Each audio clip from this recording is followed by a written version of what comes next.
it on my cell phone. So I'll look at it.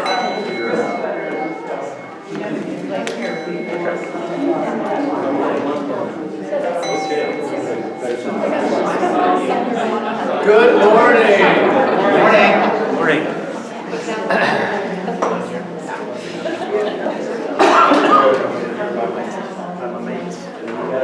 Please pardon me. Please pardon me for starting on time. And if any of you are familiar with the Enneagram personality theory, I suffer from some of the proper struggles of the pattern of a 1 on the Enneagram. We know. So that also means that you're likely to get out on time, which will be in 10 till, because I understand some of you want to attend Mass next door, others need to pick up children, and more importantly than that, the workers in the children's department really need your children to be here. So my name is Todd Long. I'm going to send around just some sheets if you could pass these around and leave enough at your tables. There are not enough perhaps for everyone, but there should be enough for us to share. It will come later in our time together. But just to talk a little bit about what we're going to be doing today, I am so grateful to be with you again. We were together in September at the beginning of this adventure, and in January we touched base again, and I appreciate some of you some excellent feedback about the program. We may or may not get a chance to talk about that today. And then today, near the end of our journey, it's just so thrilling and fulfilling to me to be here with you and to accompany you on this talk. Now, really, we are looking at, our subject is Ignatius' one of his key meditations, the Contemplation to Attain Love. Some people call that the Contemplation. It's a contemplation to attain toward love. It's not a contemplation to obtain love. We've got that already. And maybe attain might not be the best word for moving toward comprehension, and appreciation, and infusing, and an outgrowth of the experience of God's love. But it's the thing that we have. Now, as far as time intentions, I said we'll get out at 10 till. Major chunks of our experience today. We'll overview a little bit about the contemplation to attain love. We won't spend too much time on the details with that. You can probably expect that we will pause and have an imaginative experience to prepare ourselves toward the contemplation that many of us will be praying next week throughout our week of prayer 29, if you're on that schedule. If you're not on that schedule, if you're a little behind that, don't worry. You can put what you received today in the bank to draw against it when you get to that time. And then we'll have some time of group sharing and maybe just a little bit about what comes next. So as far as place and function, I thought someone was trying to get my attention. No, just waving to a friend. I'm trying to speak up. If I don't speak loudly enough, let me know, and I'll do something about that. As far as the contemplation goes, Ignatius gave no clear-cut examples or instructions on just exactly where the contemplation should be prayed. But Kevin O'Brien places it where most people place it, and that is at the end of week 4 or movement 4 of the exercises, and just before the completion of our time together. And so it's a pretty common, and I think it's a good place that he puts it. And in a way, the contemplation serves as a sort of summary of our experience with the exercises of St. Ignatius, but it's more than a summary. Because the contemplation is a noticing and a naming of what authentic concepts of God and yourself and your experience have emerged in you through the retreat. It's a time of gathering based on your own experience, and it's matched, that understanding, that comprehension is matched with an opportunity to respond in gratitude and in freedom and in loving action. Now, there are a couple of things that in that are included in our book, page 249 if you have it with you. If you don't, it's perfectly fine. There are a couple of preludes that Ignatius mentions. Pretty important to keep in mind. I'm sorry, I shouldn't move around too much. I'm making it hard for the camera.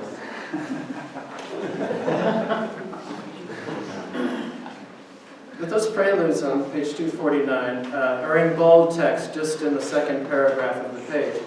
And they're pretty important as we enter into thinking about that. And the first prelude that Ignatius offers us to consider, sort of a ground rule, and it's pretty common sense.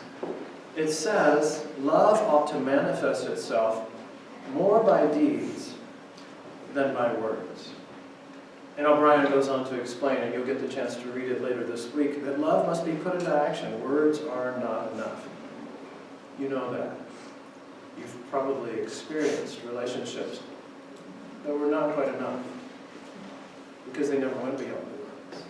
Our relationship with God is not like that. Our love toward God and from God is not like that. And so early on, wisely, Ignatius reminds us of that reality.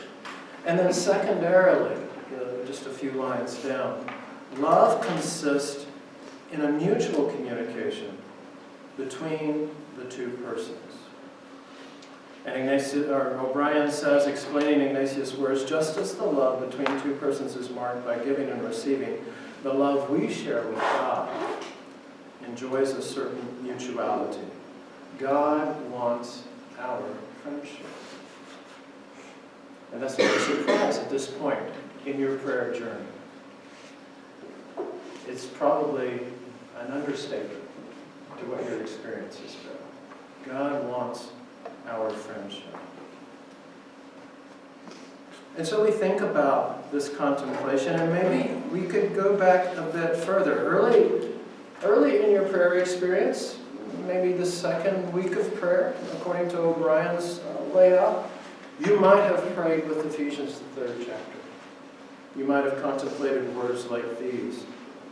For this reason I kneel before the Father, that he may grant you, in accord with the riches of his glory, to be strengthened with power through his Spirit in the inner self, and that Christ may dwell in your hearts through faith, that you, rooted and grounded in love,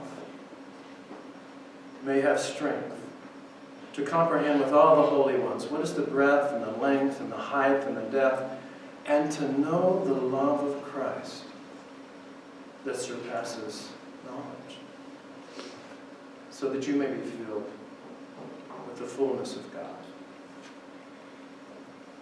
St. Paul wasn't the first to pray or to aspire for us and others like us to receive such things.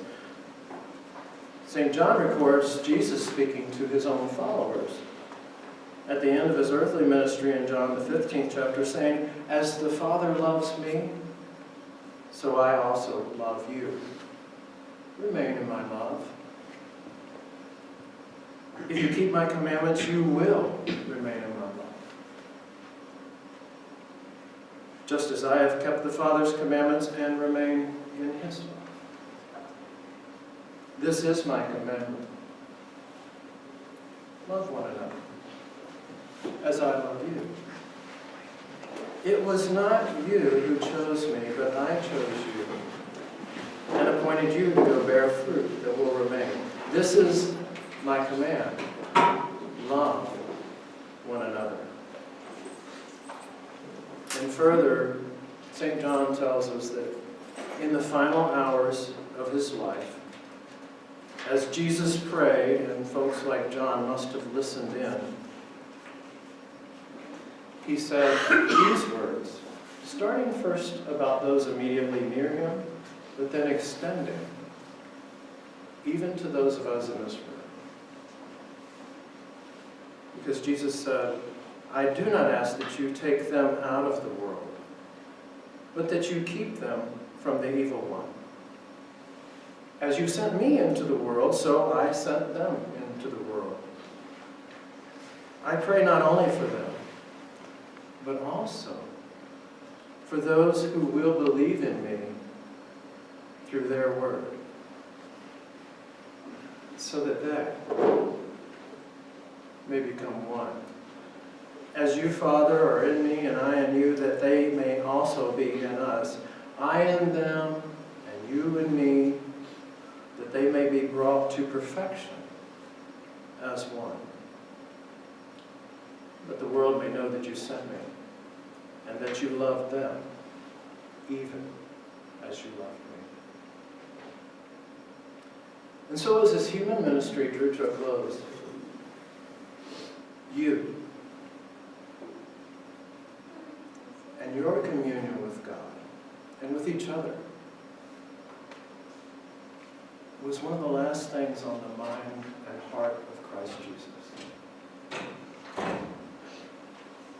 And as this retreat, which was first conceived by St. Ignatius, draws to a close, it's this same kind of awareness and expression of divine love that becomes the focus.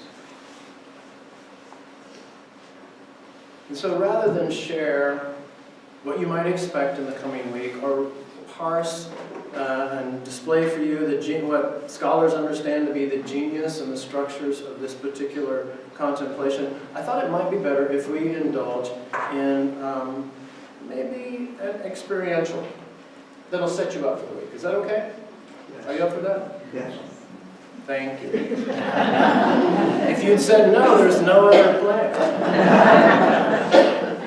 So if you could, if there are any things in your hands, you can set them aside just now. And you might make yourself comfortable, finding yourself in a stable position so that you can relax and meditate with your imagination for just a few moments.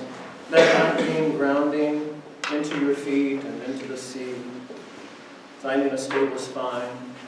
Adjusting your vision. You may cast your vision down before you on the table with eyes downcast, or maybe close your eyes altogether. And then to begin, just bring your attention to your own breath.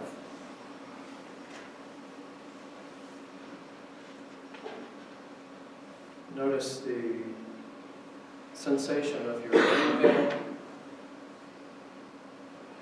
your exhale.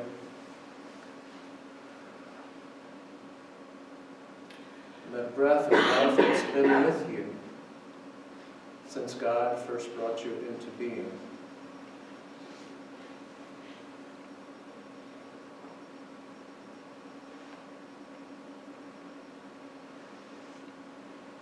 And then just imagine yourself, as you are, having almost finished this retreat, this Ignatian adventure, but finding yourself transported somehow in time and space to the gracious and peaceful grounds of a European monastery, where it is morning.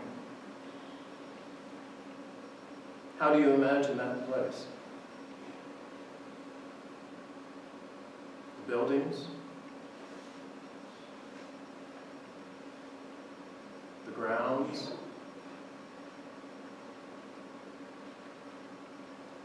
what plantings and trees do you observe?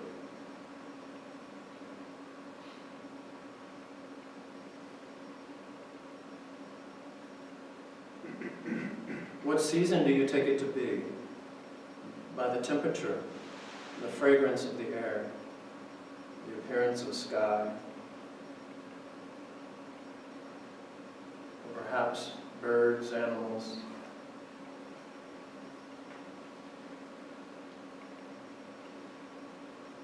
What sounds do you hear or not hear?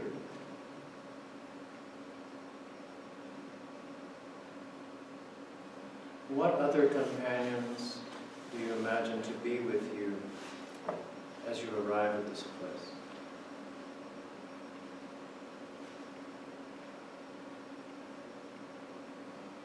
As you imagine the composition of the place, you realize that you're moving along with others into one of the monastery buildings. Passing through ancient doors, you enter a vestibule, and your eyes are immediately drawn through another set of open doors to a larger room. lit with many candles, and you realize that quite a crowd has gathered.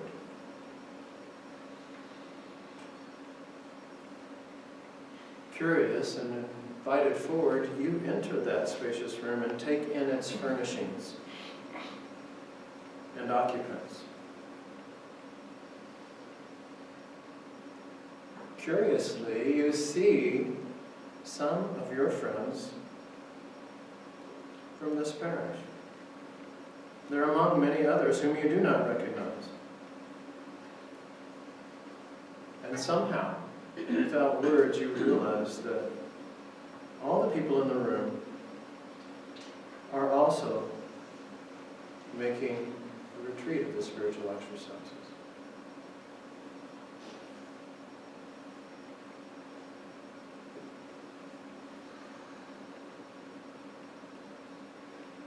But then your attention is interrupted. You see a thin, not very tall man, oddly dressed in what you guess to be 16th century garments, perhaps a living history reenactor representing the role of St. Ignatius. What fun!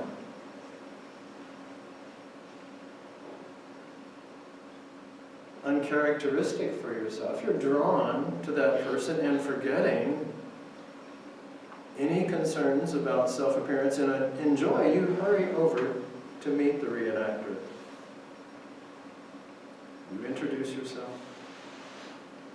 and thank that person for helping make the event more meaningful.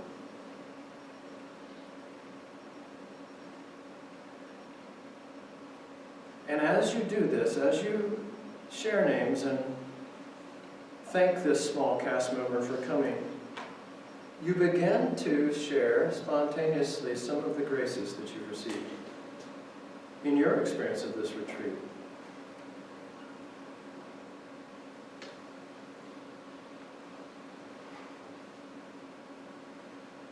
As he listens carefully, though, you notice piercing but soft eyes,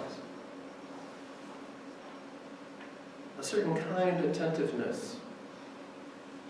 And slowly you come to suspect that this is no reenactor, but perhaps the saint himself. Stunned by that thought, you fall to silence. And he smiles.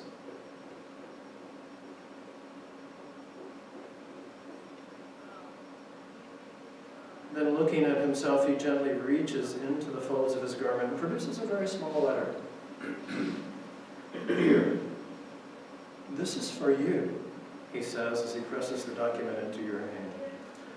I wrote this so that you would have something to think about while you travel home.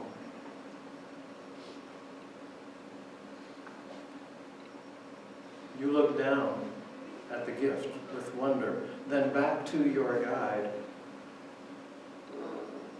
Think of it as a way to gather and integrate all you have experienced, he says. Thank you very much. You have no idea what this means to me. He smiles, clasps your hands in his, then releases his touch and turns away. Momentarily you gaze down at the letter again, and then back up to see that he is gone. Only then you notice that while you two were speaking, the crowd had already begun to thin. You too are eager to return home at the end of your retreat. And so you tuck the letter into a pocket and depart out the doors and away from the hall toward home. And then imagining yourself in whatever mode of transportation is appropriate from this monastery to your place, settling into your journey. Remembering the note and recovering it from your possessions, you open its seal to read these words. Now listen to these words and notice which of them or what phrases garner your attention.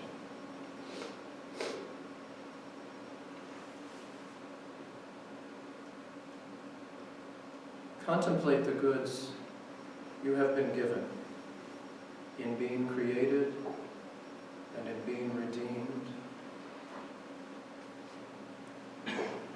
Allow these goods to pass before your mind and inflame your affections and desires. And then reflect. What should be your response to this grace?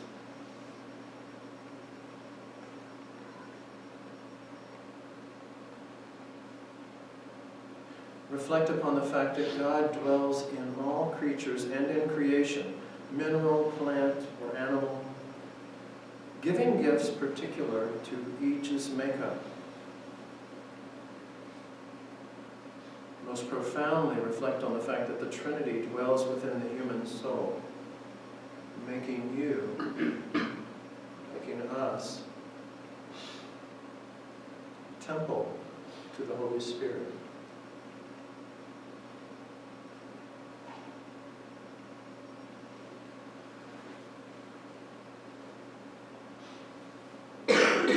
Consider all gifts, mercy, justice, goodness, as descending from heaven itself like the dewfall, watering the dryness of our world and making our hearts fertile.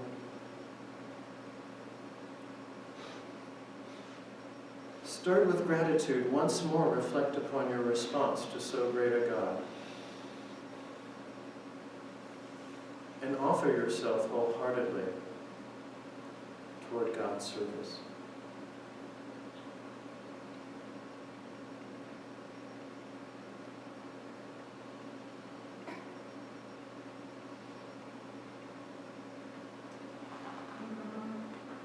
Inhale and exhale. Savor any word, phrase, or image that bubbled to the surface of your consciousness. What did you notice in those lines? What demanded your attention and touched your heart?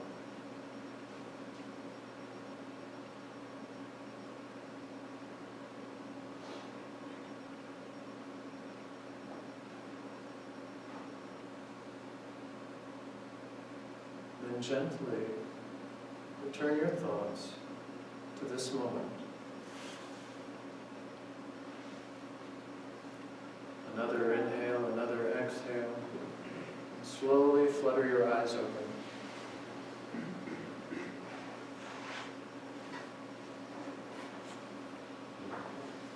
What word or phrase captured your attention in those lines? Just a preliminary experience of this Contemplation. Volunteer just to share it, popcorn style. What did you notice? Gratitude. Gratitude.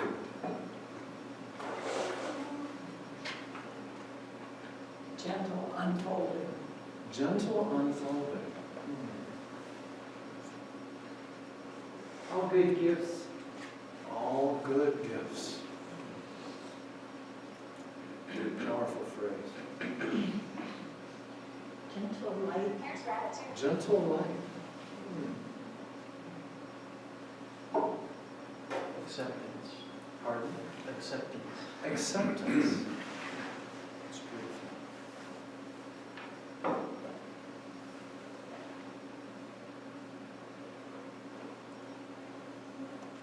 Serenity. Serenity. Openness. Openness. Yes.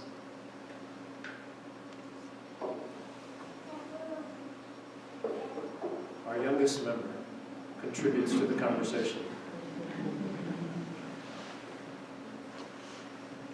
Union. Union. These are amazing, almost fantastic concepts and words. touched your heart? Don't be shy. Divine love. Divine love. Yes. And overflowing fullness. Overflowing fullness.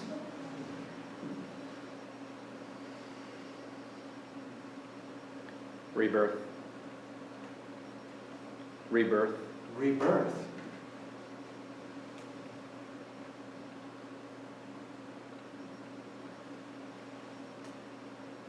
Community. Community. Or communion. Community. Community.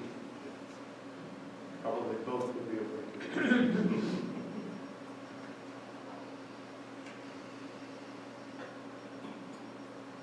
Hands. Pardon? Hands. Hands, yes. Not a word, but a sense of presence. You sensed a presence in those words.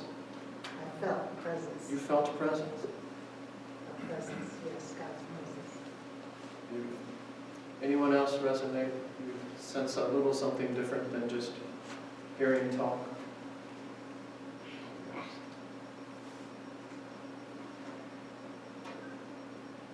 You see what we don't really need to tell you what your experience might be.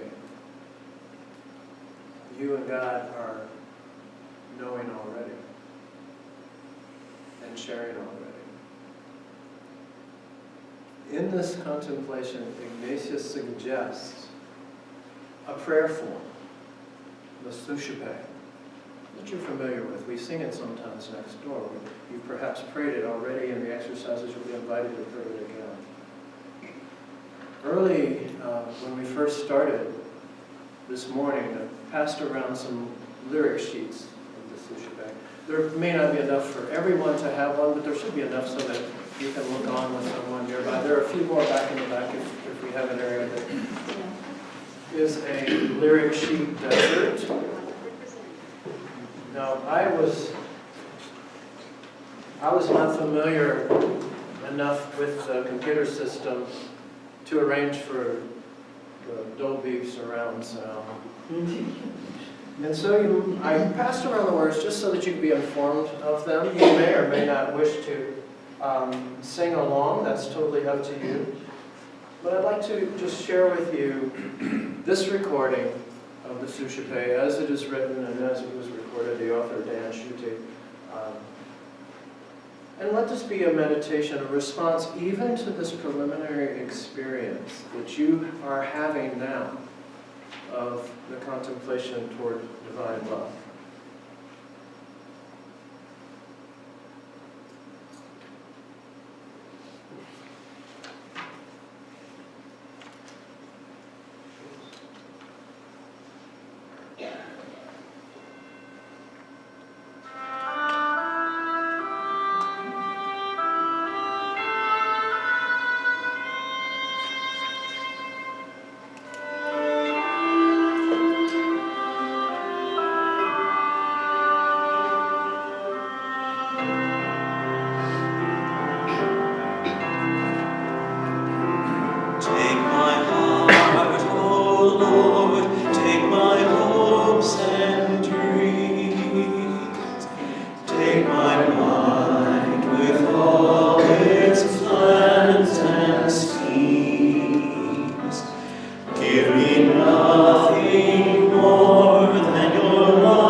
May it be so.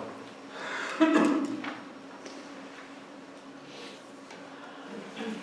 take that sheet with you, tuck it into your copy of O'Brien. Maybe it will be meaningful to you to sing along quietly in your own prayer space, or to share together in your small groups.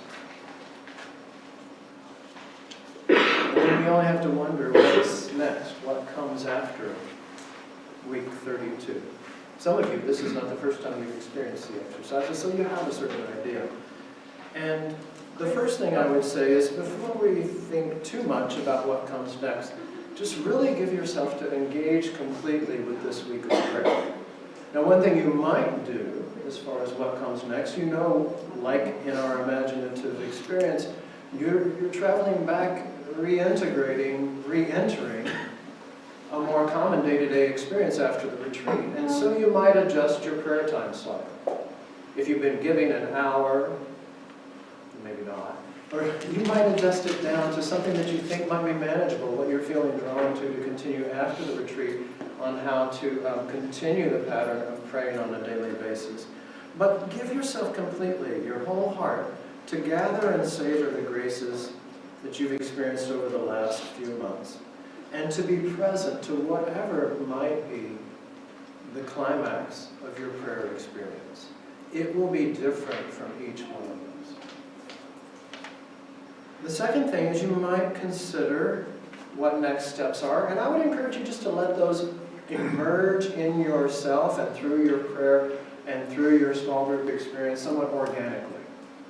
You will pay attention, of course, to nurture an active response to any decisions that have come about as a part of this retreat. You might have discerned ways forward, and so one common response would be to go ahead and walk that out in your day-to-day life. You might also be in the midst of discerning things, or something come up later which you will have to discern, and so another re-entry technique would be to keep these methods and this heart toward discernment to approach future decisions. Begin to use these in a day-to-day way. You may wonder about continuing group engagement. We will offer several options for that. We'll point to opportunities for groups that already exist within the parish and in the community, and groups that maybe are formed as a basis from this experience. You probably are aware that there were groups that 3 years ago were meeting for the exercises just as you have been, and a couple of them have decided to continue on as a small faith-sharing group with one focus or another. And so that might be an option for you. We'll talk more about that later. You may consider transitioning to regular one-to-one meetings with a spiritual companion. But I would encourage you, more than all, just again, to trust how God will reveal to you to continue in your prayer time. What modifications in the time investment, what content will emerge, whether it's the weekly Gospels, or some other format. The one thing that I might recommend, and this is a little bit from my own experience, and that is at the end of this retreat, I was, of course, confronted with, well, what next? I've made space in my life for this time with God. How can I conserve that, protect it, and use it profitably to go forward? And in my case, I have to confess, I had not made full effective use of the examen up until that time. But at that moment, at the end of the retreat, I determined that for a part of that time period that I had been setting aside in prayer, the examen would be a good thing to slot in that prayer time. And that has in fact become core to my devotional practice. And so that may or may not be something that attracts you. We also have retreat experiences. I've got a few brochures up here, and we'll see things in the bulletin. There's a contemplative retreat, which not only brings to surface some of the key meditations that you've been working with, and maybe we'll take them deeper, but gives you time, significant time of sitting in meditation in order to allow those key meditations to sink more deeply. We've just got a few brochures, but those announcements will also be added into the parish bulletin. So that's where we find ourselves. How am I doing on time? Perfect. That one on the Enneagram really comes in handy every now. Not so often if you ask my wife. Just a few minutes, I know we want to end and give time to get out. Are there any burning questions? Oh, you said you would talk about this and you didn't, or I need to have this question answered. Any wonderings, ponderings, lamentations of woe?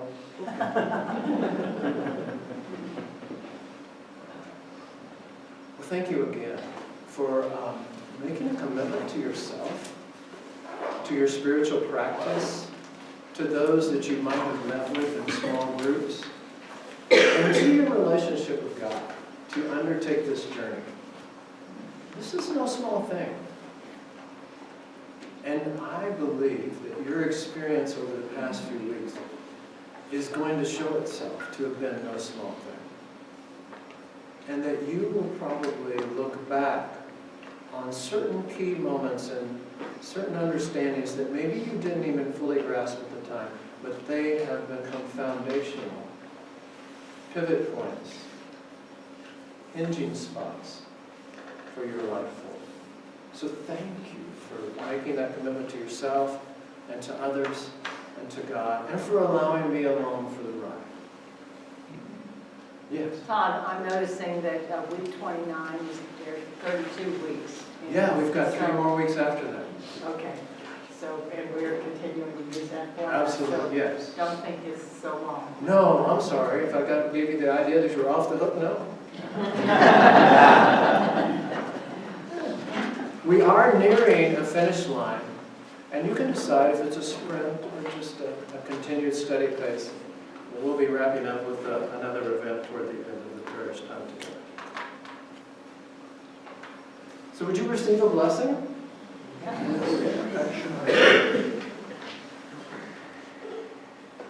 May you come to be fully saturated with the love of God. May you gather and savor all the experiences that you and God wish to remain from this retreat. And may you be able to offer yourself fully in love in return to this God. In the name of the Father, and of the Son, and the Holy Spirit. Amen. Bless you. Pretty close.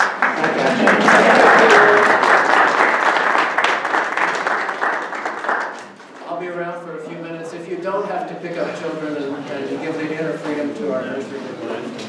Good to see you. Children's Good to see you.